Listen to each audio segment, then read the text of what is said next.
در ادامه سلسله ملاقات‌های رهبریت مقامات کارهای داخلی ولایت ختلان با اهالی و طبقه‌های کسب و کار گوناگون شهر و ناحیه‌های منطقه کلوب در ناحیه واسع ملاقات و واخوری آزاد و آشکارا با ساکنان ناحیه برگزار گردید. در این چهاربینی فعالان رئیسان جماعت‌ها از شهرک و دهات، کمیته‌های محله‌ها، رهبران بازارها و مرکزهای خدمت‌رسانی جمعیتی خادمان دین، مسئولین مقامات اجرایی حاکمیت دولتی ناحیه اشتراک داشتند.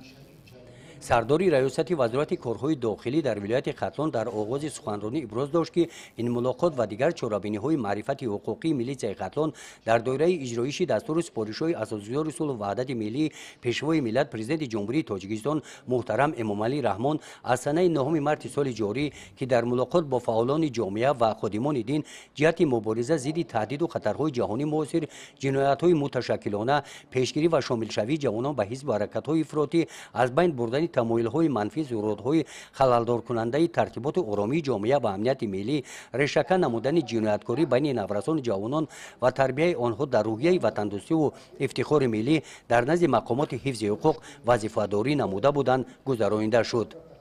طوری گفته شد هدف اساسی و آخری این تحکیم بخشیدن همکاری میلیسیا با جامعه بوده و مسئله های بلند برداشتن معرفت حقوقی، حفظ ارزش های ملی و فرهنگی و تاریخی نیاگان، از بین بردن بیگانه پرستی، افراطگرایی و خرافات پرستی در جامعه، تحکیم خودشناسی و خودآگاهی نورسان جوانان، پیشگیری کردارهای ضد حقوقی میان جوانان و در یکجایی با اهل جماعتچگی معین و رفع سبب و شرایط های با شامل شوی جوانان به افراطگرایی مساعدت کننده نگرانیده شده است. شریف نظرزاده دایر به تقویت بخشیدن چهاربینی‌های حقوقی در یکجایی با فعالان جامعه شهروندی از جمله گروه‌های کاری زنان با اصول خانه به خانه جهت کاهش دادن وضع نگران کننده جنایتکاری میان ساکنان، ترغیب لباس ملی و از بین بردن لباس‌های به فرهنگ ملی بیگانه، پیشگیری از شدت شامل شوی جوانان و تشکیلات و سازمان‌های اکستریمیستی و تروریستی با راه بردن کارهای فهماندهی به وطن برگردانیدن جنایتکاران در جستجوی رسمی قرار داشته و پیروان و طرفداران تشکیلات‌های افراطی که وضع صادرشوی کردارهای ضد حقوقی در ناحیه واسع نسبت به دیگر شهر و ناحیه‌های ولایت ختلان در افزایش است با آوردن فکت و دلیل‌های آماری حرف زد.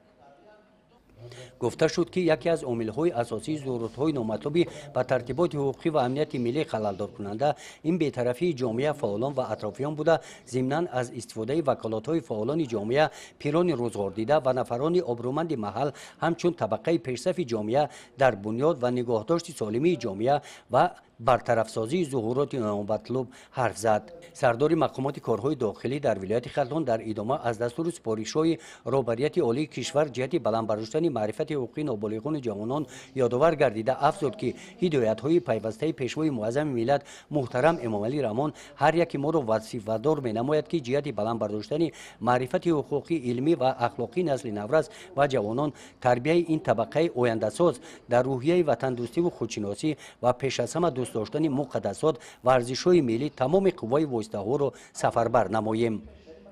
در رفت ملاقات دایر به هدف‌های دیگری و آخری از جمله تشکیل فضای همدیگر فهمی دو جانبه بین میلیسیا و جامعه، بررسی فوری عرض و درخواست و پیشنهاد و مراجعت‌های شهروندان، تربیت حقوقی جوانان و نورسان در روحیه احترام به قانون و ارزش‌های ملی و تاریخی، برطرف نمودن کمبودی‌ها در محل، نگاهداشت سالمی جامعه ابراز نظر کرده شد.